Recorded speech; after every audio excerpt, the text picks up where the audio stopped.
Estamos en vivo en otra tarde de Educaréis. Vamos a continuar charlando con esta historia. Ahora ya no me veo. No sé si algo pasó. ¿Qué está pasando? No, sí, ya me vi que sí estoy y que no pasa nada. Este, o no, quién sabe. Eh, Sí, te ves bien. pero creo que nada más me veo yo y que no se está viendo la portadilla. Entonces vamos a volver a compartir. Algo pasó, no se preocupen. Ya saben que esto es recurrente.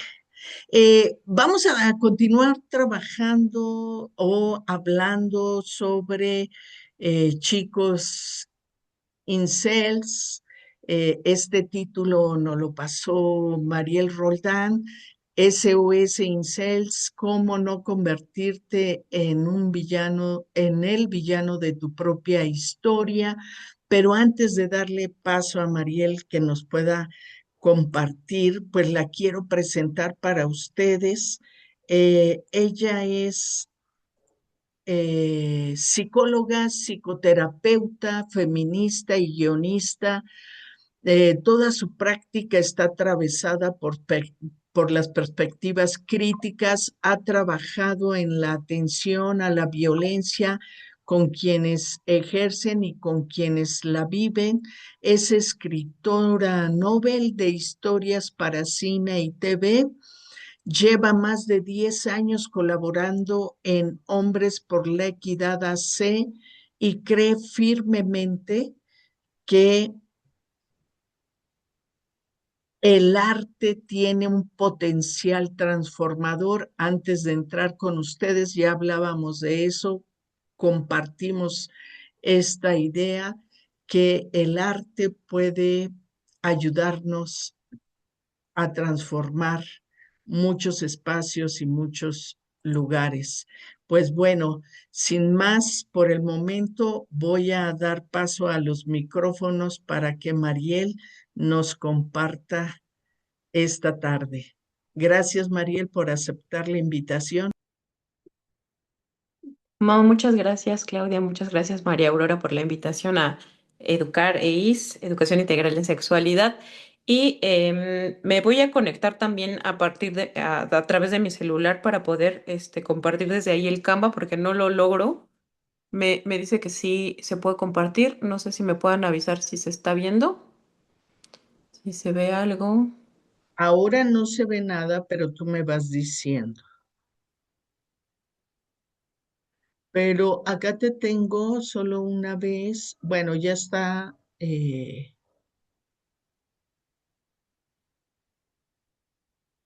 ¿Ya se ve mi pantalla? Se ve tu pantalla, sí. Eh, Ahora se ve la presentación. Está ahí moviéndose un poco. Sí, ya se ve la presentación. Nada Perfecto. más que yo estoy como flotante y me quiero quitar. No sé por qué estoy ahí flotando en medio. Deja, me quito, no sé, anda. Pero ahí sigo. ¿Tú me puedes mover, como quitarme? Sí, creo que yo soy la que te tiene que quitar. Ahora te quito. Sí, quítame. Ah, Gracias. listo. Ay, no, ahí sigues. Ah, Quítame, listo. quítame. Creo que ya, ¿no? Bien, sí. Bien, pues bienvenidas, bienvenidos a este espacio que ofrece Educación Integral en Sexualidad, María Aurora y Claudia. Muchas gracias por la invitación. Esta charla.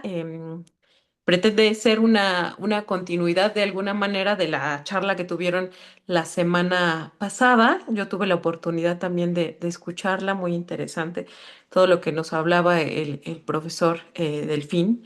Y bueno, ya se habló un poquito de lo que son los incel. Yo les quiero dar también otro contexto complementario a lo que ya se habló. em, y seguir por esta línea, ¿no? De cómo no convertirse en el villano de su propia historia.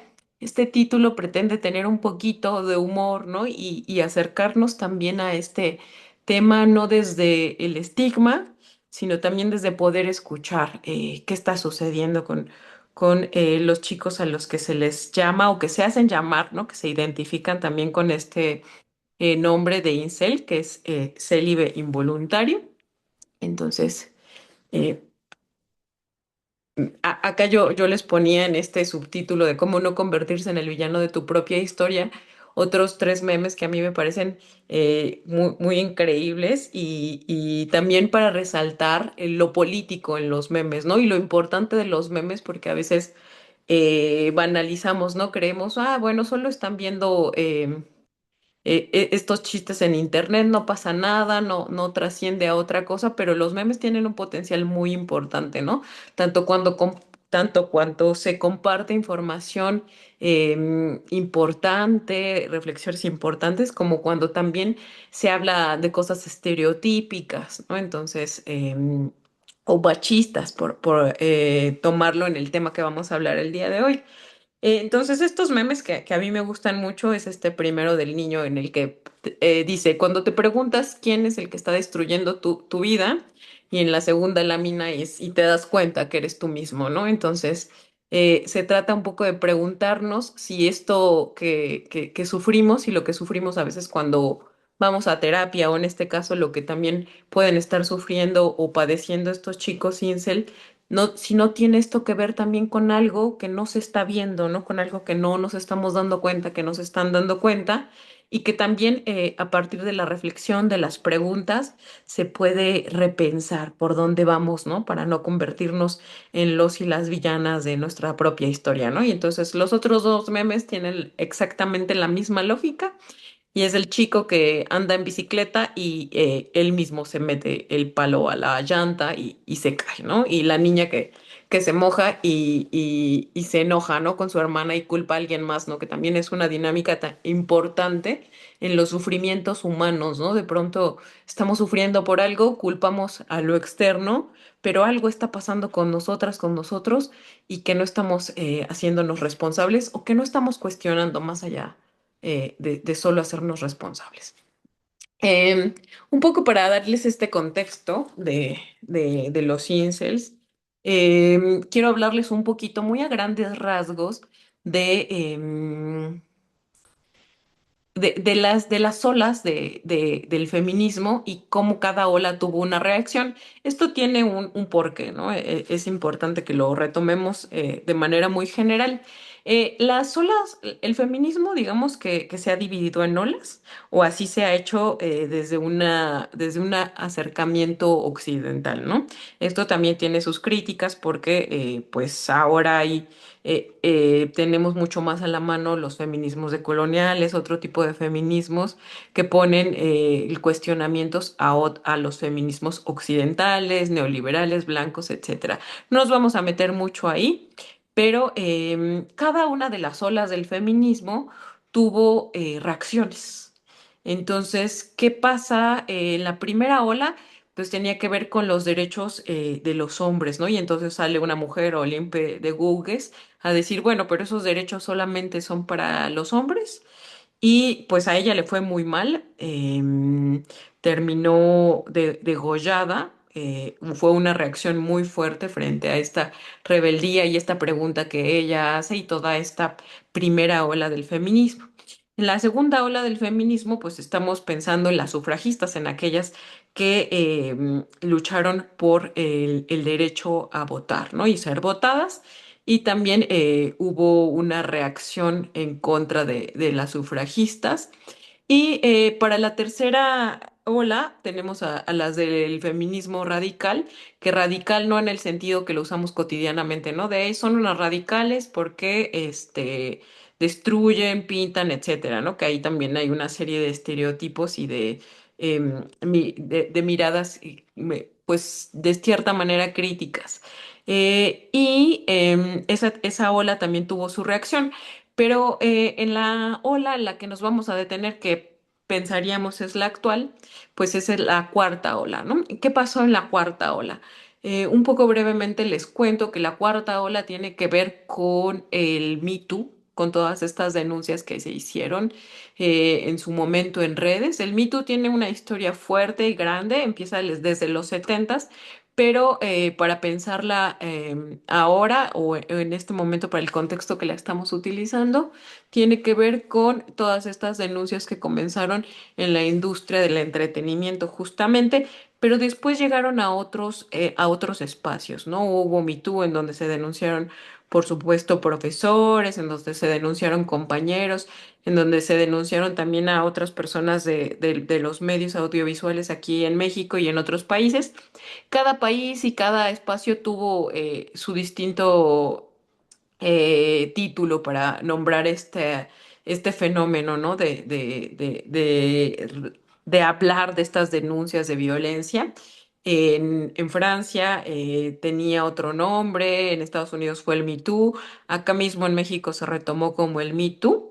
Entonces, bueno, si pensamos que esta cuarta ola tiene que ver con esta idea de que no había una igualdad real, ¿no? Porque en la tercera ola la reacción que hubo fue decir, pues, ¿qué siguen luchando las feministas si la igualdad ya se alcanzó, ¿no? Una cosa, y esto nos va a servir para seguir hablando en esta charlita, es una cosa es que las leyes digan que se está favoreciendo a las mujeres, que hay una ley para la vida libre de violencia, y otra cosa es que esas se apliquen a la realidad y que se cumplan, ¿no? Y eso a veces nos confunde, porque que exista una ley nos hace creer que ya estamos viviendo en igualdad y pues nada, nada que ver, lamentablemente. Entonces, bueno, en este Me Too, pues se rompe este espejismo de igualdad, es decir, pues sí, sí hay leyes y todo, pero no es sustantiva esa igualdad, es decir, no se está cumpliendo en el día a día. Entonces comienzan todas estas denuncias y pues además se deja ver que es una cuestión estructural, ¿no? Es decir, pues que aunque tengamos estas reflexiones, estas normas, estas nuevas reglas, pues las instituciones y toda la estructura en la que nos movemos socialmente sigue replicando formas de violencia. Entonces, bueno. Tras el Me Too, pues también hay una respuesta, ¿no? Frente a esta ola hay una respuesta en donde una de tantas respuestas de las que vamos a hablar tiene que ver con las complicaciones también que surgieron en muchos hombres para relacionarlos. Y más bien me voy a corregir, no es que surgieran estas complicaciones para relacionarse, sino que viejas formas de relacionarse empezaron a desnaturalizarse, es decir, las cuestiones violentas en donde no había consentimiento de la otra parte, en donde se veía la relación romántica como una conquista, ¿no? O sea, con la palabra conquista como de un territorio, de una cosa, de cosificar a las mujeres o de tratarlas como propiedades o como cosas, pues se fueron desnaturalizando y entonces de pronto muchos hombres se quedaron sin esas viejas formas, pero tampoco teniendo unas nuevas, ¿no? Este es un problema que va a ser muy importante y es, bueno, pues ya no tenemos esas viejas formas porque muchas de esas eran violentas, pero tampoco hemos inventado nuevas maneras, ¿no? Entonces, esto se vincula mucho con el título que yo le quise poner a esta charla porque tiene que ver también con cómo nos narramos, ¿no? Entonces, eh, no nos queremos narrar como villanos, pero todavía no entendemos cómo nos podemos narrar desde otros lugares, ¿no? Y ese es uno de los grandes retos o lo que yo pondría como un reto importante. Otra cosa para dar contexto es que de pronto toda esta parte del Me Too, de estas denuncias, generaron mucho miedo en los hombres que están en esta subcultura incel o en otras subculturas de la manósfera, que ahorita les voy a contar un poquito qué es la manósfera, pero también en hombres que no se asumen ni incels ni de ninguna subcultura, sino que a lo mejor incluso se asumen pues personas que están caminando hacia la igualdad con las mujeres, que tratan de reflexionar y tener relaciones equitativas. Este miedo que surgió fue el miedo a la funa y a la cancelación. Y este punto es también muy, muy importante que lo tengamos en mente porque este miedo a la funa y a la cancelación que es muy fuerte y muy verdadero para quienes lo están experimentando, es el camino a la polarización, porque entonces, bueno, a mí me da mucho miedo que me vayan a funar o me vayan a cancelar por algo que pienso o que dudo, y entonces pues mejor no lo digo, ¿no? Entonces, lo que pasa cuando yo no digo lo que estoy pensando, lo que estoy dudando, pues es que no puedo compartir con otras personas eh, y retroalimentar, ¿no? Mi postura, que a veces puede ser a lo mejor una postura violenta, o a lo mejor puede ser una postura desde la ignorancia, o a veces puede ser una postura desde la propia tradición que ha venido en mi familia, ¿no? De cómo se comportan los hombres, o de cierta, de cierta zona, ¿no? En la que vivo, en la que me vinculo, de cierto espacio en donde tengo relaciones sociales, ¿no? Entonces, si yo no hablo de eso, lo que sucede es que me quedo con una idea, nunca la retroalimento y el punto más importante en este tema es que me quedo en la polarización, ¿no? Me quedo a lo mejor pensando, pues sí, las mujeres, la verdad es que me pueden arruinar la vida porque se les va a ocurrir hacerme una denuncia y de ahí ya no hay salida, ¿no? Entonces, mejor yo no digo absolutamente nada, me quedo con mi idea, podría ser machista o no machista, pero no tengo ese intercambio de ideas, ¿no? Entonces, este punto es un punto muy importante porque es una de las cosas que también nos puede ayudar a trabajar este tema en comunidad, ¿no? No censurar, pero sí darnos pie a la plática y no a la parte de la polarización, ¿no? Tomar con pinzas este tema de la cancelación, hablarlo críticamente, cómo es que vamos a tener una consecuencia por algún acto a lo mejor de acoso o de abuso, ¿no? A lo mejor en el campo escolar, ¿no? O en nuestro vecindario, cómo es que vamos a participar también todos los demás, ¿no? Porque a veces participamos de las funas, de las cancelaciones, pero tampoco estamos sabiendo cómo participar desde seguir generando este lazo social, ¿no? Y que se pueda hacer una verdadera restauración. Entonces, bueno, estos son un poco, en términos generales, los temas que voy a tocar en esta charla. Es que los grupos de los hombres en la manósfera, que es también parte de la contextualización del incel. ¿Qué tienen en común todos estos grupos? Uno de esos grupos, nuevamente, es el grupo de los célibes involuntarios, que así se autodenominan. ¿Y qué tan involuntario es el celibato? Que es una pregunta que yo lanzo. ¿Qué se puede hacer como comunidad y qué se puede hacer en lo individual? Un poco, o me parece que lo más importante o lo que yo destaqué en lo que traje para ustedes es hacernos preguntas. Lo más importante es hacernos preguntas de hacia dónde vamos y cómo no llegar a este punto de la polarización y de hacernos las y los villanos de nuestra propia vida, porque también recordemos que estando en una época de redes sociales, de inteligencia artificial, de pronto buscamos respuestas, ¿no? Respuestas contundentes y certeras. Y creo que es parte de lo que alimenta esta crisis de polarización también, ¿no? O sea, estar esperando respuestas y no generar el diálogo y la pregunta, como les decía, en el caso de la cancelación. Entonces, bueno, tenemos que saber un poquito qué es la manósfera y quiénes están ahí, ¿no? Parecía el nombre de un país, pero en realidad o de un lugar ahí cibernético de ciencia ficción, pero en realidad la manósfera, pues es un grupo, un conglomerado, como acá les pongo, de espacios virtuales en donde se propagan un montón de discursos, pero principalmente masculinistas, misóginos y antifeministas, ¿no? Estos son los tipos de discursos que los distinguen, pero también hay otras cosas de las que se habla ahí y otras cosas que se hacen ahí y que de pronto ese es el punto de enganche para muchos jóvenes. Entonces, bueno, dentro de estas subculturas de la manósfera vamos a encontrar varias. Estas, el MGTOW, son siglas que son Men Going Their Own Way. En español, hombres que siguen su camino. Y es una subcultura dentro de esta manósfera de hombres que prefieren no involucrarse con mujeres de manera romántica, no casarse, no reproducirse, simplemente seguir como su camino con otras metas, ¿no? Profesionales o de otro tipo. También están los activistas por los derechos de los hombres, que ellos lo que hacen es un poco decir que la igualdad ya existe entre hombres y mujeres y se oponen a políticas públicas que sigan favoreciendo a las mujeres. Lo que pasa con este subgrupo es que de pronto, pues lo que usan son estas leyes que por supuesto están como esta ley que nosotras tenemos y nosotros tenemos en México, que es la ley para una vida libre de violencia contra las mujeres.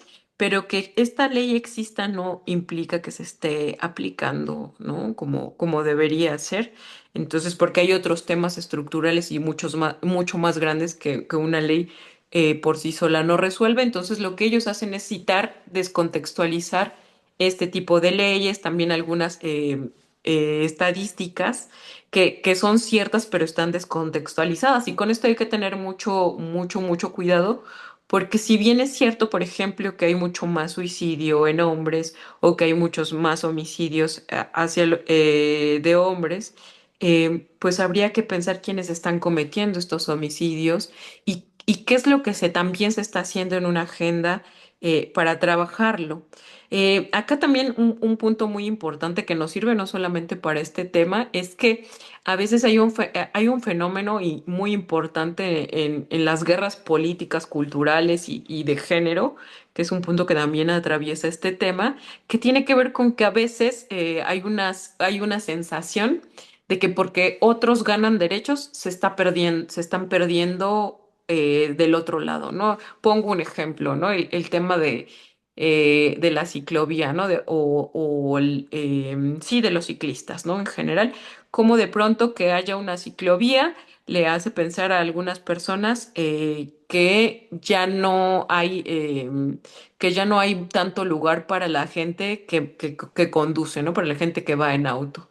O que se les está quitando el lugar que les pertenecía a los autos por poner una ciclovía, ¿no? Es decir, muchas veces, y pongo este ejemplo aislado para ver cómo sucede en otros espacios, muchas veces cuando se ganan derechos de un lado, se piensa que se están perdiendo del otro, ¿no? Porque hay una visión también binaria, ¿no? O sea, sentimos que son como dos lados de la moneda y si gana uno, pierde el otro, ¿no? Aunque la realidad es mucho más compleja que ello, pero lo pongo sobre la mesa porque nos sirve para pensar otras cosas.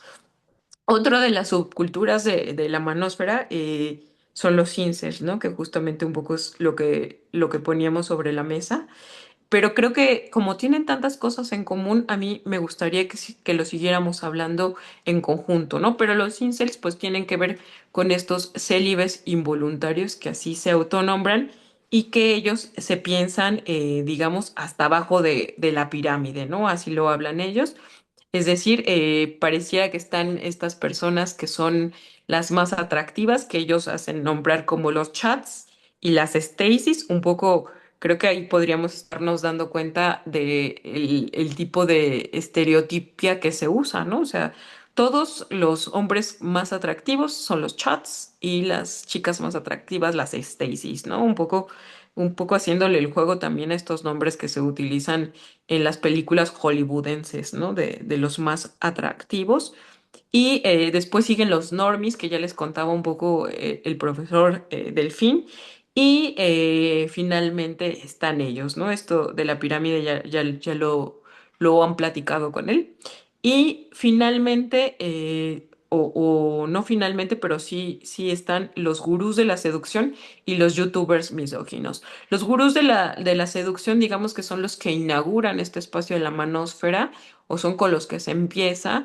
Y también aquí hay cosas muy interesantes, muy importantes, porque tienen que ver con métodos para acercarse a ligar, ¿no?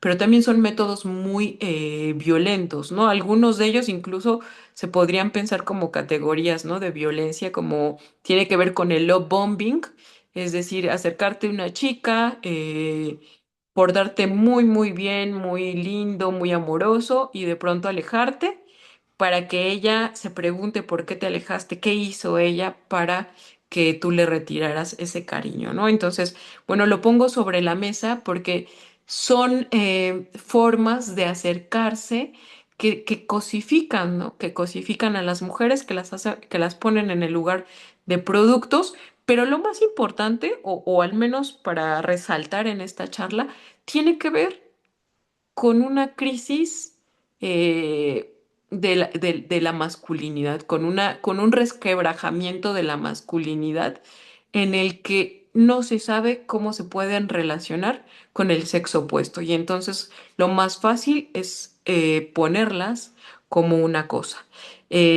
Finalmente, no solo lo más fácil, ¿no? Sino que esto encarna una relación de poder importante que se sabe, ¿no? Que las chicas a lo mejor se van a preguntar por qué se está alejando de mí, qué fue lo que hice yo, jugando pues con lo que muchas veces ya conocemos y que está en la mano en las redes, ¿no? Como de pronto para las mujeres socialmente se ha construido el amor como lo más importante, ya no necesariamente igual que en otros momentos, pero este punto que les menciono de que lo tenemos a la mano en las redes es muy importante porque tenemos mucha información y los gurús de la seducción han echado mano de esto, ¿no? De que hay muchos estudios de género, hay muchos estudios de cómo nos construimos socialmente que a veces ellos utilizan para acercarse a las mujeres de esta forma, ¿no? De una forma cosificante, ¿no? Y esto también lo quiero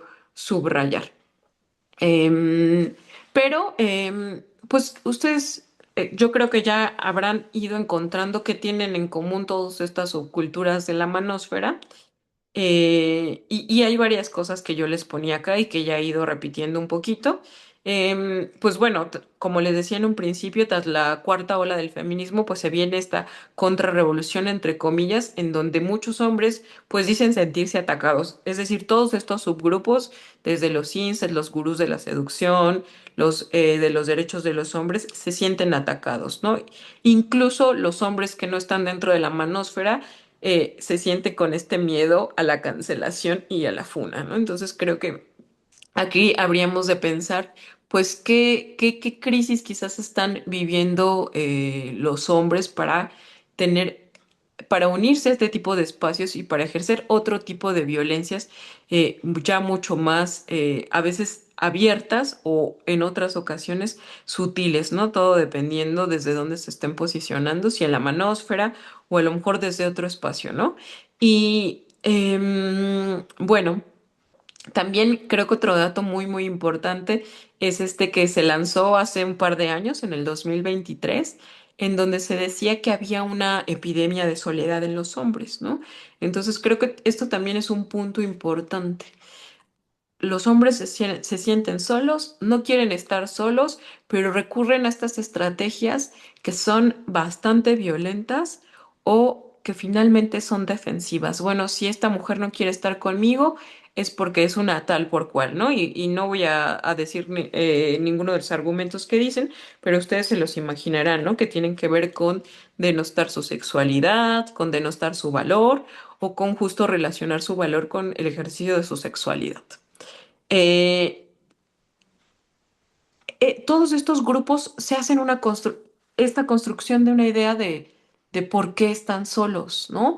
Pero en esta idea de por qué están solos, por ejemplo, los incels tienen esta teoría del luquismo, en donde se tiene que ver con cómo uno se ve y que posiblemente, como ellos se sienten hasta abajo de esta pirámide, pues que tiene que ver con que no son atractivos, por eso no consiguen pareja, por eso no les hacen caso, ¿no? Pero no hay preguntas de cuáles son qué otros factores se pueden estar jugando en que estén solos, ¿no?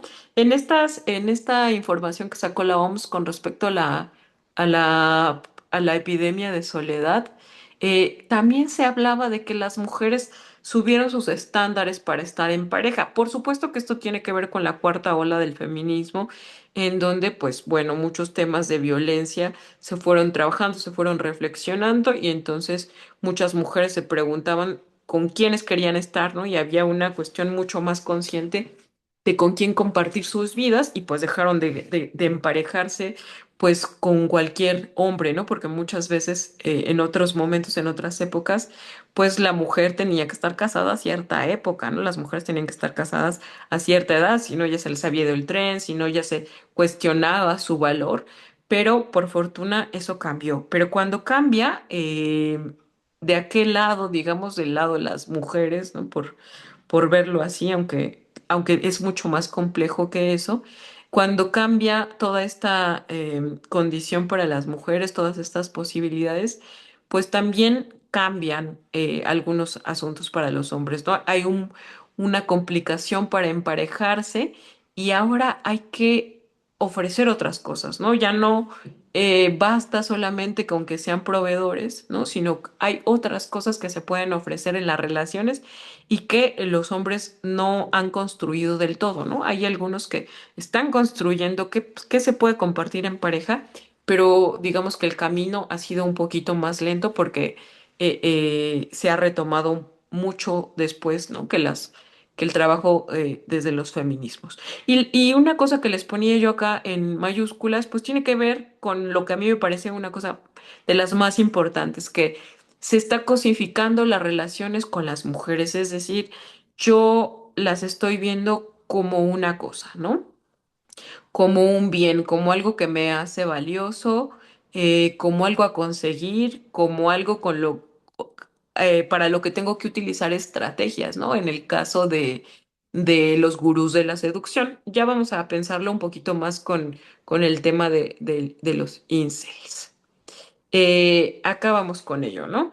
¿Qué tan involuntario es el celibato, ¿no? Este de pronto es una pregunta un poco con trampa, porque finalmente, y es como un spoiler del final de esta lámina, eh, a mí me parece que en cierto sentido no es tan involuntario porque hay cosas que se pueden hacer, cosas que se pueden preguntar con respecto a esta condena que de pronto se autoimponen, ¿no? Con esta narrativa de somos los de hasta abajo de la pirámide y no hay manera de que nos volteen a ver las Stacys, ¿no? Porque así es la narrativa tal cual, y vamos un poco desmenuzándolas, ¿no? Entonces, pero por otro lado, creo que sí hay una parte inconsciente, ¿no? Esta parte que no se ve, como el punto ciego en el espejo, ¿no? Entonces, sí hay cosas que se pueden hacer, siempre y cuando podamos mirar ese punto ciego o podemos darle un vistazo y ver a lo mejor como una esquinita de ese punto ciego, por decirlo así, y utilizar esa metáfora. Entonces, yo acá les ponía tres puntos. Uno, estos chicos de pronto hablan de que buscan ser queridos, pero solo por ciertas mujeres, ¿no? De estas chicas que les llaman las Stacys, que son estas mujeres, pues de alto valor también les llaman, ¿no? Las más atractivas, en términos además muy occidentales, hegemónicos, todo lo que ustedes quieran. Pero a este punto me parece muy importante porque en el 2 justamente yo me pregunto, o les pongo aquí, ¿por qué no se hacen cuestionamientos de por qué solo esas mujeres son las importantes, ¿no? Y cómo se relaciona esto que yo les decía hace unos momentos del resquebrajamiento en la masculinidad. Este concepto del resquebrajamiento en la masculinidad es de Beatriz Ranea y esta autora no utiliza el concepto de la crisis de la masculinidad, sino que lo lleva al tema del resquebrajamiento, porque digamos que es un proceso constante, ¿no? Que eh, no es que sea momentáneo, sino que se ha ido dando poco a poco, pero en este momento, digamos que es tan fuerte que los pilares, ¿no? Que de pronto sostenían la masculinidad, no están, ¿no? La parte de la proveeduría, la parte de que en la construcción de la masculinidad o digamos en alguna de ellas está el ejercicio de la violencia. Em, y no se preguntan, ¿no? No se preguntan por qué es tan importante estas mujeres y va vinculado con estos pilares, ¿no? ¿Por qué ciertas mujeres me hacen sentir seguro, me hacen sentir importante, me hacen sentir valioso? ¿Por qué yo tengo que conseguir, y lo voy a poner en esos términos porque está desde la cosificación, por qué yo tengo que conseguir una Stacy? ¿Qué eso es me proporciona eso? o qué le proporciona eso a mi masculinidad, ¿no? ¿Por qué no me puedo relacionar con cualquier otra mujer y me tengo que relacionar con las Stacys, ¿no? Entonces, de pronto, un poco lo que también nos podría ayudar a pensarlo es, hay una tensión con lo que a ellos le llaman los chats, ¿no? Estos chicos súper atractivos y que son los que se vinculan con las Stacys. Hay una tensión de por qué ellos acaparan toda la atención de las Stacys, ¿no? Entonces, es decir, hay una pelea de por qué yo no puedo tener el mismo acceso que tienen esos otros, que tienen acceso no solamente a esas mujeres, ¿no? Y repito, estoy hablando em, desde este lugar, ¿no? De la cosificación. Porque ahí no hay una búsqueda de una relación con un otro. Entonces, ¿qué está pasando? Que con la construcción de la masculinidad o con la masculinidad de esta época, que es tan importante relacionarse con este tipo de mujeres, nada más. ¿No? Entonces, creo que hay una pregunta ahí importante y un desmenuzamiento de por qué se están relacionando, nos estamos relacionando de esa manera. Y digo nos estamos relacionando porque este tema de tratar a los otros como cosas, ¿no? Como objetos, como bienes, pues es algo que también nos atraviesa por la época, ¿no? De pronto todo son escaparates de compra, ¿no? Todo es consumo, consumimos relaciones y de pronto no hay un acercamiento mucho más humano a ello, ¿no? Y creo que también puede ser una crisis pues humana la que nos está atravesando a todos, pero en este contexto también a los incels. Y otra pregunta que a mí me parece muy importante es, ¿y si no tiene que ver con el luquismo? O sea, si a mí me está costando tanto trabajo relacionarme con las mujeres en este caso, a lo mejor no tiene que ver con mi aspecto físico, ¿no? ¿Por qué no preguntarse si hay otras cosas que me están dificultando relacionarme con los otros, ¿no? Muchas veces, y voy a poner un ejemplo que es un poco ajeno para que quede claro, no sé si les ha pasado, tal vez si les ha pasado, ¿no? Que hay gente que es, pues, atractiva o medianamente atractiva, pero tiene formas muy, a lo mejor pasivo-agresivas, ¿no? Así que este lenguaje que se utiliza ya como muy comúnmente, como pasivo-agresiva, ¿no? Como que todo el tiempo está tratándome mal, ¿no? O me está haciendo sentir mal. Entonces, bueno, aunque me gustara, aunque me parezca atractivo, pues yo dejo de salir con esa persona porque me pone incómoda, ¿no? A veces también en amistades nos pasa eso, ¿no? ¿Qué tal que eso también tiene que ver con que no podamos acercarnos y relacionarnos románticamente e incluso amistosamente con otras personas? El punto acá es, este es un ejemplo cualquiera, pero el punto es llevar la reflexión a otro lado. Y si no tiene que ver con cómo me veo, y si tiene que ver con otras cosas, y creo que aquí se despliegan muchos temas con respecto a la gente atractiva, ¿no? Hay gente atractiva que no necesariamente tiene los rasgos más bellos en un sentido incluso hegemónico europeo, ¿no? Que a veces es lo que nos ponen como atractivo. Eso también es otra reflexión que nos tocaría, ¿no? ¿Qué es lo atractivo, ¿no? Porque también estas Stacys con estos nombres y con estos paradigmas de lo femenino y de belleza, pues son ciertas mujeres, ¿no? Vámonos un poquito rápido con esta pregunta también de qué se puede hacer como comunidad. Un poco esta pregunta tiene la intencionalidad de hacernos pensar, ¿no? O sea, con esto que hemos escuchado, con las preguntas que yo les comparto, ¿qué podemos hacer como comunidad? Porque fíjense, este tema de la manósfera, pues tiene varias ramitas, ¿no? O sea, la manósfera es este conglomerado de blogs, espacios virtuales que se dan en las redes, ¿no? Que se dan en lo virtual.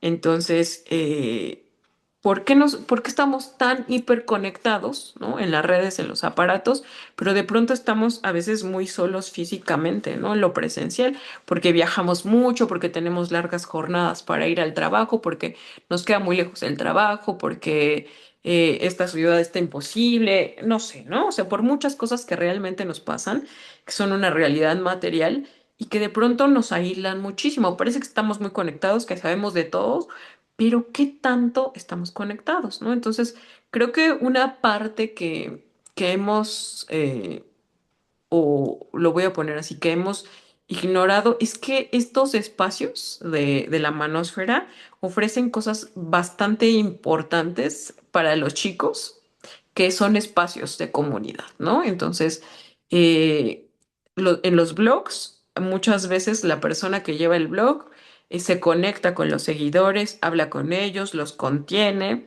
Hay otros espacios, ¿no? Que, como el de los youtubers misóginos, ¿no? Que ustedes conocerán a uno de los más famosos mexicanos, que no quisiera yo mencionar su nombre, pero que hay espacios en donde todos sus seguidores se juntan a hacer ejercicio. ¿No? Y entonces hay entrevistas en donde a estas comunidades y dicen, bueno, yo llegué aquí y encontré un lugar en donde me dijeron, no sufras, échale ganas, ponte a hacer ejercicio, deja de beber, trabaja en ti. Y entonces son chicos que comienzan a hacer ejercicio, que dejan el alcohol y que encuentran una contención en sus pares, ¿no? Entonces, esos espacios, por supuesto que les están ofreciendo algo y por eso tienen, eh, digamos, tanto éxito. Entonces, eso a mí me ha dicho, o sea, esta experiencia, este hablar también con los jóvenes, con los adolescentes y también ver cómo funcionan estos espacios, me dicen que hay algo que se está haciendo, lo voy a poner entre comillas, bien, ¿no? O sea, lo que se está haciendo bien es que los chicos tienen un espacio de contención, pero tienen un espacio de contención en donde lo que se hace fuerte también son los discursos de odio, ¿no? Es decir, ganan algo porque no se sienten solos, les ayudan a pasar su desamor y sus malos momentos, pero con un costo bastante grande, ¿no? Entonces, que además, antes de seguirme, además tiene que ver con esto que les decía antes, ¿no? O sea, de una respuesta. En estos espacios se ofrecen respuestas. Respuestas cerradas, ¿no? Que no nos permiten pensar y nos llevan a a la polarización. Y bueno, entonces acá les ponía un poco esta frasecita que pone una de las autoras, me parece que es Beatriz Ranea, que dice que estos espacios de la manósfera, estos espacios en donde de los foros de los chicos incels, pero también de los youtubers misóginos, etcétera, son gimnasios de resentimiento. Es decir, y a mí se me venía mucho a la cabeza esta frase de Hermann Hesse, ¿no? De los lobos, de a cuál lobo se está alimentando más. Entonces, sí son espacios de contención, en donde pasan estos malos tragos, pero en lo que se fortalece en esos espacios es el resentimiento. Entonces, creo que aquí hay puntos importantes para ir pensando qué podemos hacer en comunidad y en cada comunidad va a ser diferente, ¿no? Pero entonces, si estos chicos están encontrando en este lugar contención, por ejemplo, ante estos momentos de que los batean, ¿no? De que no les hace caso una chica, de que los terminan, ¿no? O sea, en términos muy generales, eh, pero lo que se dice sí, pues es que esa chica era una tal por cual, o las mujeres todas son así, etcétera, ¿no? Cuando se responde con esta estereotipia misógina, pues lo que se está fortaleciendo es el resentimiento, ¿no? Y cuando tenemos un desamor, creo que todas y todos los que están acá lo habremos pasado, pues de pronto sí nos sentimos un poco con ese odio de decir, ¿por qué no me quiso a mí, no? Eh, y si fortalecemos eso, pues nos polarizamos a la idea de que los otros son los malos y que pues yo no hice nada para que no me quisieran, ¿no? Entonces hay que matizar mucho ahí cómo se vive también el desamor y cómo podríamos también hacer esos espacios para que se viva de otra manera. Bueno, en estos gimnasios de resentimiento, pues hay una biblioteca plena de ideas antifeministas, pero lo que les decía es que se valida la rabia y la frustración, ¿no? Y de primer momento creo que cuando pasamos por un desamor está bien que se valide, que nos sentimos enojadas, enojados, frustrados, pero es como un primer momento, ¿no? Después que viene, después de que me siento enojado, pues a lo mejor paso a revisar qué fue lo que pasó, ¿no? Y bueno, estas emociones compartidas se hacen mucho más fuertes, ¿no? Justo como músculos, que es esta metáfora que utiliza esta autora. Y otra cosa que llama mucho la atención de estos espacios, o que creen las autoras que han estudiado la manósfera y estos espacios en los blogs, es que es una estructura en red, ¿no? Es jerárquica, ¿no? Y es un espacio de confianza. Y el punto por el que yo empezaba esta charla con los memes es porque también se encontró que en la manósfera, que en estos grupos, se utilizan mucho los memes para pues sí, generar empatía con lo que se piensa en estos espacios. Entonces, de pronto hay memes en donde se le quita la gravedad a la violencia, que presentan datos y leyes descontextualizados, como les platicaba en un principio, y pues los que polarizan, ¿no? Los que ridiculizan demandas importantes del feminismo, etcétera. Y bueno, también acá les pongo, ¿no? Que creo que lo que ha hecho muy fuerte estos espacios es que cubren vacíos emocionales y necesidades de cuidados que tienen los hombres, ¿no? Cuando se sienten frustrados, confusos, enfadados y víctimas, ¿no? Entonces, creo que este es un punto importante que nos puede dar algunas ideas de qué podemos hacer, porque, pues sí, los hombres también tienen necesidad de espacios de cuidado, ¿no? Y de espacio de cuidado emocional, ¿no? Y nuevamente voy con este tema porque creo que es un tema central con respecto a los incels, que tiene que ver, bueno, ¿y qué hago cuando me siento muy enojado porque esta chica no quiso conmigo, porque me cortó o porque prefirió al otro? ¿Qué hago con esas emociones? Y de pronto no tienen esos espacios, ¿no? En principio porque esta construcción social de la masculinidad es, bueno, pues los hombres no lloran, ¿no? Los hombres no se la pasan mal cuando terminan, ¿no? Incluso hay, de pronto hay estereotipos de, pues todos los hombres así como que, pues bueno, ya no pasó nada, no lloran después de la ruptura, simplemente a lo mejor a veces se van a beber, ¿no? De pronto hay otras formas que la gente piensa que tienen los hombres para sacar estas emociones, pero ¿y si los hombres, como acá les pongo, también necesitaran de cubrir esos vacíos emocionales, esa necesidad de cuidados en las rupturas? ¿Qué pasaría si pudiéramos hacer estos otros espacios, ¿no? Y bueno, finalmente, creo que también hay una importancia en pensar que la adhesión a estos grupos incel o de la machósfera en general em, tienen que ver con etapas, ¿no? De la vida en la adolescencia y en la juventud. Se da este escuchar mucho más las voces de los pares, de los jóvenes, de los amigos, que las voces, por supuesto, de los padres, de las madres, de las maestras, de los maestros. Entonces, pensemos también en este, si tú que nos estás escuchando, pues eres una persona que te interesa a lo mejor construir un poco estos espacios de igualdad con las mujeres, con las diversidades, etcétera, pues cómo se puede jugar tu voz, ¿no? En acompañar también a estos chicos, a tus pares, ¿no? Cómo se pueden acompañar, porque no me quiero alargar más y eso lo pueden encontrar en internet, pero de pronto hace poquitos días se habló de una noticia, ¿no? En donde hubo un abuso sexual o más bien una violencia sexual en un Salud Digna, y me parece que en Durango, en el norte del país, y lo que pasó después de esa noticia es que muchos se burlaron del chico que vivió esa violencia sexual, ¿no? Entonces, eh, ¿qué pasa ahí, no? O sea, ¿cómo está construida la masculinidad que frente a una violencia hacia un hombre hay burla, ¿no? Entonces, ¿cómo entre pares también podemos hacer algo diferente, ¿no? Más allá de culpar o decir que afuera está la causa de nuestros males, ¿cómo entre pares de hombres pueden hacer otros espacios? Y bueno, para no quitar más tiempo, creo que ya voy ahí muy al filito. Pues bueno, para las mujeres se habla de que en este educar en igualdad real, que es una de las opciones de lo que podemos hacer en comunidad, pues para las mujeres se recomienda mucho la autodefensa femenina y para los hombres, pues esta autocrítica, ¿no? ¿Qué hacemos con la manósfera? Pero ¿qué hacemos todos y todas, ¿no? Como papás, como mamás, como docentes, como compañeros, compañeras.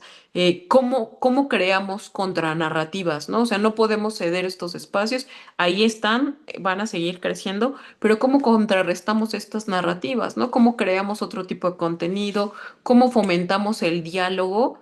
De pronto escuchando cosas que no nos gustan tanto, pero con el fin de poder movilizarnos entre todos, ¿no? No quedarnos en un polo o en otro.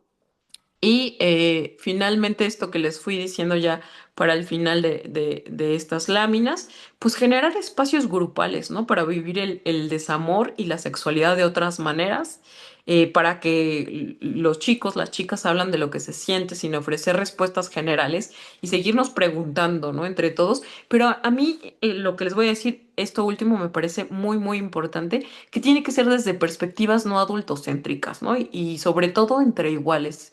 Es decir, de pronto si uno les dice, bueno, es que yo ya lo viví y es de esta y esta otra manera, no sirve porque esa es nuestra experiencia de otra época, en otro momento y ya como adultos o como papás o como docentes, ¿no? Entonces, buscar esta manera de construir espacios no adultocéntricos y bueno, estas son como recomendaciones generales.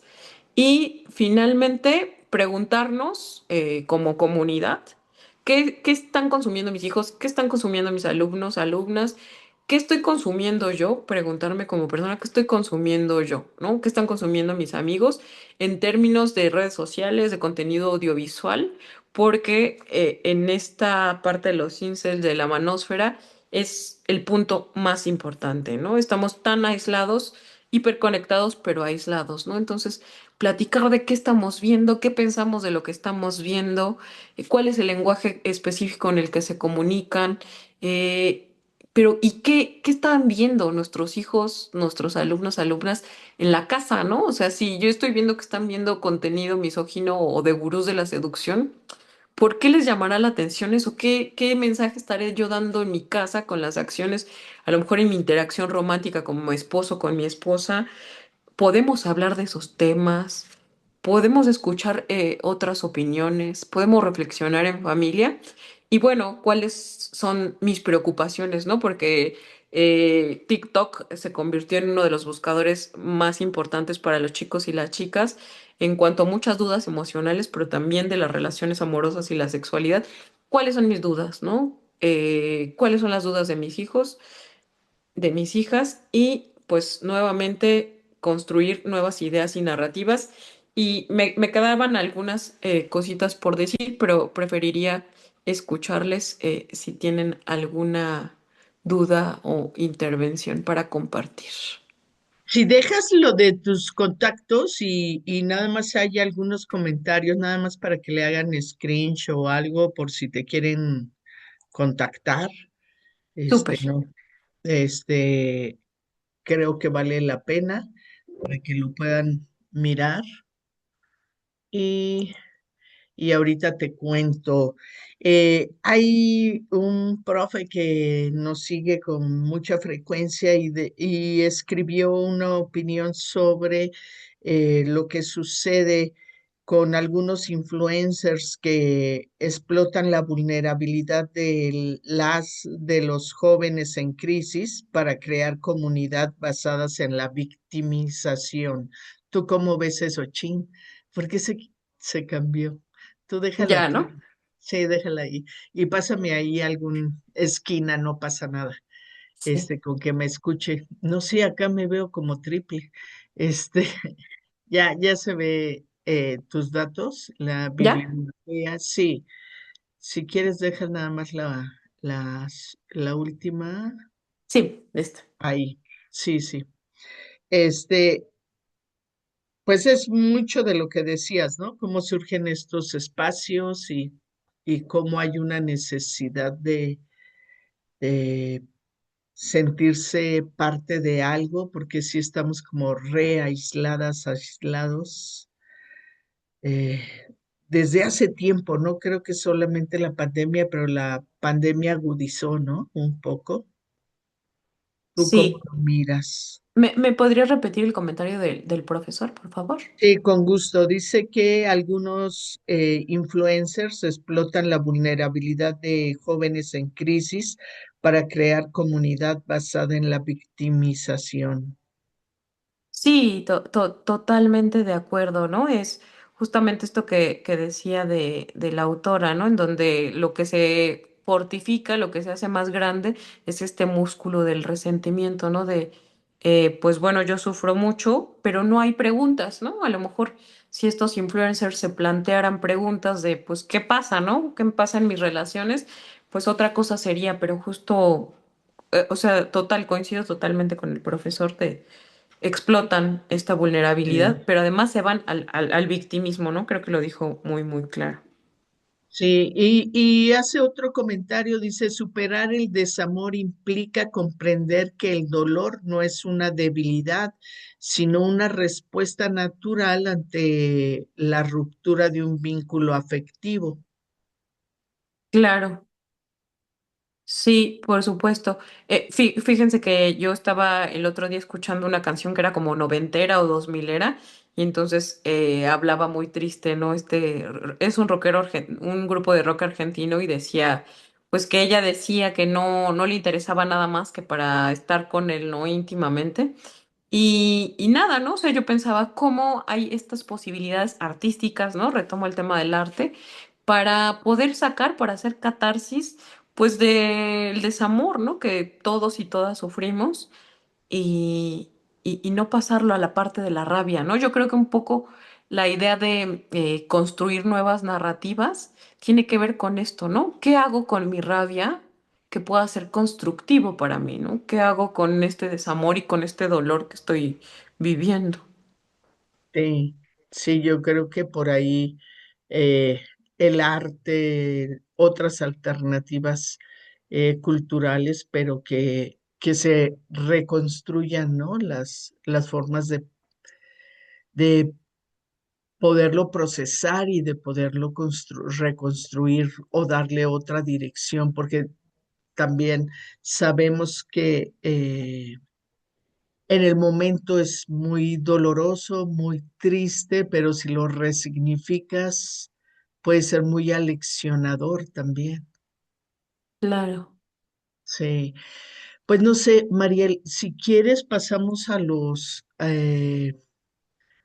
anuncios y, y vamos despidiéndonos. No sé cómo andas tú de tiempos, algo me decías que tenías que moverte. No, Eh, sí, se me liberó este espacio. Si quieren, si hay alguna otra pregunta o si hay alguna otra inquietud, con mucho gusto, y si no, seguimos. Excelente. Bueno, pues igual y nos vamos anunciando a quienes están por primera vez. María Aurora, si gustas, tú dime. Sí, claro, muchas gracias. Bueno, somos Educaréis, un programa de educación integral en sexualidad para docentes. Es un programa de la organización Género, Ética y Salud Sexual y nos pueden encontrar en todas nuestras redes. Recuerden que todos los miércoles de 7 a 8 de la noche tenemos un webinar de la calidad como la que vimos el día de hoy. Es horario de la Ciudad de México. Tenemos también un canal en Telegram en donde puedes checar todas las cápsulas que hemos desarrollado para que los docentes puedan impartir en sus salones de clase de educación integral en sexualidad. Tenemos nuestra página de Facebook que te invitamos a que le des me gustas o que te adhieras a ella. Instagram, todos los webinars están en nuestro canal de YouTube. También, si deseas recibir en tu correo, en tu celular, invitaciones directamente, envíanos un mensaje al 81 10 73 6208, en donde tenemos varios grupos de WhatsApp. También tenemos un correo electrónico, TikTok y nuestro Google Site, en donde puedes encontrar todas las cápsulas. Adelante, Clau. Gracias. Y bueno, la próxima semana están por confirmar quién dará esta conferencia, pero el título ya está porque es Día Internacional de la Educación y vamos a hablar cuando educar importa, docencia, derechos y educación integral en sexualidad. Y bueno, dejamos de compartir ahí y pues intentamos ver si por acá hay un comunicado de un padre de familia. Víctor Vargas dice, buenas noches, en lo personal son temas interesantes como padre. Me permite tener mejor comunicación con nuestros hijos y hablar con ellos. Qué bueno que se acerca. Y dígale al profe, a la profa de sus hijos que pasen por acá también, ¿no? Lucía Jiménez, excelente lo expuesto sobre las mujeres cisgénero respeto a como mujer cisgénero, respeto a la manósfera, cómo esa cultura afecta a las mujeres trans. Pregunta más bien. ¿Tienes datos por ahí de cómo la manósfera también afecta a las mujeres trans?